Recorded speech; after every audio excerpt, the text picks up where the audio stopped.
ಇದನ್ನ ಅತಿ ಸುಲಭವಾದಂತಹ ರೀತಿಯಲ್ಲಿ ಹೇಳ್ಕೊಡ್ತಾ ಇದ್ದೀನಿ. ಹಾಗೂ ಈ ಒಂದು ಸ್ತ್ರೀ ಮತ್ತು ಪುರುಷ ವಶೀಕರಣವನ್ನು ಮಾಡಬೇಕಾದ್ರೆ ನೀವು ತುಂಬಾ ಶ್ರದ್ಧೆ ಭಕ್ತಿಯಿಂದ ಮಾಡಬೇಕು. ಯಾವುದೇ ಕಾರಣಕ್ಕೂ ಇದನ್ನ ಮಾಡುವಾಗ ನೀವು ಯಾವುದೇ ಕಾರಣಕ್ಕೂ ಯಾರ ಹತ್ರನೂ ಕೂಡ ಹೇಳಬಾರ್ದು.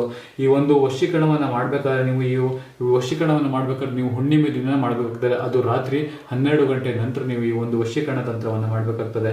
ಈ ಒಂದು ವಶೀಕರಣ ತಂತ್ರವನ್ನು ಮಾಡಬೇಕಂದ್ರೆ ಇದರ ಬೇಕಾಗುವಂತಹ ವಸ್ತುಗಳು ಯಾವುದು ಅಂದ್ರೆ, ಮೊದಲನೇದಾಗಿ ನೀವು ಒಂದು ಹಾಳೆ ಬೇಕು. ನೋಡಿ, ಹಾಳೆಯಲ್ಲಿ ನಾನು ಈ ರೀತಿಯಾಗಿ ಒಂದು ಮಂಡಲವನ್ನು ರಚನೆ ಮಾಡ್ಕೊಂಡಿದ್ದೀನಿ. ನೋಡಿ, ಇಲ್ಲಿ ನೀವು ಮಂಡಲವನ್ನು ರಚನೆ ಮಾಡ್ಕೊಂಡಿದ ನಂತರ ನೀವು ಇಲ್ಲಿ 4, ಇಲ್ಲಿ 8, ಇಲ್ಲಿ 5, ಇಲ್ಲಿ 7, ಇಲ್ಲಿ ಓಂ ಕಾತ್ಯಾಯಿನಿಯೇ ನಮಃ, ಇಲ್ಲಿ ನೋಡಿ ಮಮ ಕುರು ಕುರು ಸ್ವಾಹ, ಇಲ್ಲಿ ಸ್ತ್ರೀ ಪುರುಷ ವಶಂ, ಇಲ್ಲಿ ಮನ ಇಷ್ಟ ಸಿದ್ಧಿ ಪ್ರಾಪ್ತಿ, ಇಲ್ಲಿ ಮಮ ಪ್ರಾಪ್ತಿ ಅಂತ ಬರ್ತೀನಿ. ಇಲ್ಲಿ ಇಷ್ಟ ಮತ್ತು ಇಲ್ಲಿ ಇಷ್ಟಂ ಅಂತ ಬರ್ತೀನಿ, ಇಲ್ಲಿ ಸಿದ್ಧಿ ಅಂತ ಬರ್ತೀನಿ. ಇಲ್ಲಿ ಮಧ್ಯದಲ್ಲಿ ನೀವು ಯಾರನ್ನ ವಶೀಕರಣ ಮಾಡ್ಬೇಕಾಗಿರ್ತವಲ್ಲ ಅವ್ರ ಹೆಸರು ಬರೀಬೇಕು. ನಾನು ಒಂದು ಉದಾಹರಣೆಗೆ ಒಂದು ಹುಡುಗಿ ಹೆಸರು ತಗೊಂಡಿದ್ದೀನಿ, ಮಾಲತಿ ಅಂತ ತಗೊಂಡಿದ್ದೀನಿ, ಅವ್ರದ್ದು ಒಂದು ಹೆಸರು ತಗೊಂಡಿದ್ದೀನಿ. ನಂತರ ನೀವು ಏನ್ ಮಾಡ್ಬೇಕು ಅಂತ ಹೇಳಿದ್ರೆ, ಕೆಂಪು ಕುಂಕುಮ ಮತ್ತು ಕೆಂಪು ಕುಂಕುಮ ಮತ್ತು ಹಳದಿ ಕುಂಕುಮ ತಗೊಂಡು 3 ಸಲ ಈ ರೀತಿ ಪ್ರೋಕ್ಷಣೆ ಮಾಡ್ತಾ ಇರಬೇಕು. 3 ಸಲ ಈ ರೀತಿ ಪ್ರೋಕ್ಷಣೆ ಮಾಡಿದ ನಂತರ ನೀವು ಏನ್ ಮಾಡ್ಬೇಕು ಅಂದ್ರೆ, ಕರಿ ಎಳ್ಳನ್ನ ತಗೋಬೇಕಾಗ್ತದೆ. ಸ್ವಲ್ಪ ಕರಿ ಎಳ್ಳನ್ನ ತೆಗೆದುಕೊಂಡು ನಂತರ ನೀವು ನೋಡಿ, ಕರಿ ಎಳ್ಳಿಗಿರುವಂತಹ ಮಹತ್ವನೇ ಬೇರೆ. ಶನಿಯ ಪ್ರಿಯ ಇದು ಕರಿ ಎಳ್ಳು.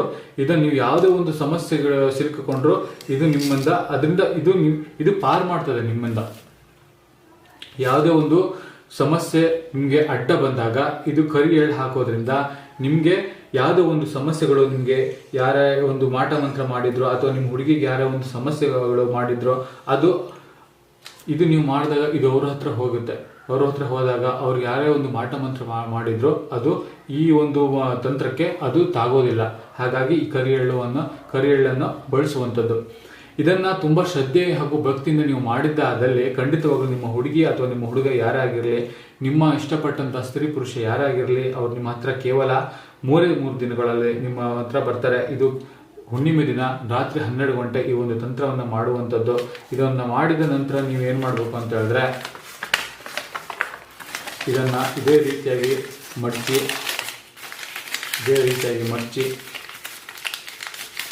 ನೀವು ಇಷ್ಟಪಟ್ಟಂತಹ ವ್ಯಕ್ತಿ ಯಾರಿಗಾಗಿರ್ತಾರಲ್ಲ ಅವ್ರ ಮನೆ ಹತ್ರ ಹಾಕಿ ಬರ್ಬೇಕಾಗ್ತದೆ. ಅವ್ರ ಮನೆ ಹತ್ರ ಹಾಕಿ ಬರ್ಬೋದು. ಇಲ್ಲಾಂದ್ರೆ ಅವ್ರು ಹೋಗುವಂತ ಜಾಗದಲ್ಲಿ ಇದನ್ನ ಅಲ್ಲಿ ಇಟ್ಬಿಟ್ಟು ಬರ್ಬೇಕಾಗ್ತದೆ. ಅಂದ್ರೆ ಇಲ್ಲ ಯಾವುದು ಆಗುದಿಲ್ಲ, ಕಷ್ಟ ಆಗ್ತದೆ ಅಂತ ಹೇಳಿದ್ರೆ ಅವ್ರ ಮನೆಯಿಂದ 100 ಮೀಟರ್ ಅಥವಾ 500 ಮೀಟರ್ ಒಳಗಡೆ ನೀವು ಈ ಒಂದು ವಸ್ತುವನ್ನ ಅಲ್ಲಿ ಹೂತಿಟ್ಟು ಬರ್ಬೇಕಾಗ್ತದೆ. ಹೂತಿಟ್ಟು ಬಂದ ನಂತರ ನಿಮಗೆ ಕೇವಲ ಒಂದು 3 ದಿನಗಳ ನಂತರ ನೀವು ನೋಡಿ ನಿಮ್ಗೆ ಒಂದು ಸೂಚನೆ ಬರ್ತದೆ. ನೀವು ಆ ಇಷ್ಟಪಟ್ಟಂತಹ ವ್ಯಕ್ತಿ, ಸ್ತ್ರೀ ಆಗಿರೋ ಪುರುಷ ಆಗಿರ್ಬೋದು, ದೂರ ಆಗಿರ್ತಾರಲ್ಲ ಅವರಿಂದ ಒಂದು ಸೂಚನೆ ಬರ್ತದೆ. ಮೆಸೇಜ್ ಆಗಿರ್ಬೋದು, ಕಾಲ್ ಆಗಿರ್ಬೋದು, ಅಥವಾ ನಿಮ್ಮನ್ನ ಬಂದು ನೋಡೋದಾಗಿರ್ಬೋದು, ಎಲ್ಲೋ ಒಂದ್ ಕಡೆ ಸಿಗೋದಾಗಿರ್ಬೋದು, ಸಿಕ್ಕಿ ನಿಮ್ಮನ್ನ ನೋಡಿ ನಗೋದಾಗಿರ್ಬೋದು. ಈ ರೀತಿಯಾದಂತಹ ಒಂದೊಂದು ಸೂಚನೆ ನಿಮ್ಗೆ ಸಿಗುತ್ತೆ. ಒಂದು ವೇಳೆ ಈ ರೀತಿ ಮಾಡೋಕೆ ನಿಮ್ಗೆ ಹತ್ರ ಸಾಧ್ಯ ಆಗ್ತಿಲ್ಲ ಅಂತ ಹೇಳಿದ್ರೆ ಚಿಂತೆ ಪಡೋ ಅವಶ್ಯಕತೆ ಇಲ್ಲ. ಸ್ಕ್ರೀನ್ ಮೇಲೆ ನಮ್ಮ ನಂಬರ್ ಬರ್ತಿದೆ, ಯಾವ ಬೇಕಾದ್ರೂ ಕಾಲ್ ಮಾಡ್ಬೋದು. ನಿಮ್ಮ ಯಾವುದೇ ಒಂದು ಸಮಸ್ಯೆಗಳಿದ್ರು ನಾವು ಶೀಘ್ರದಲ್ಲೇ ಶಾಶ್ವತವಾಗಿ ಸ್ಪಂದಿಸ್ತೀವಿ, ಶಾಶ್ವತವಾಗಿ ಮತ್ತೆ ಪರಿಹಾರವನ್ನು ಕೊಡ್ತೇವೆ. ಎಲ್ರಿಗೂ ನಮಸ್ಕಾರ.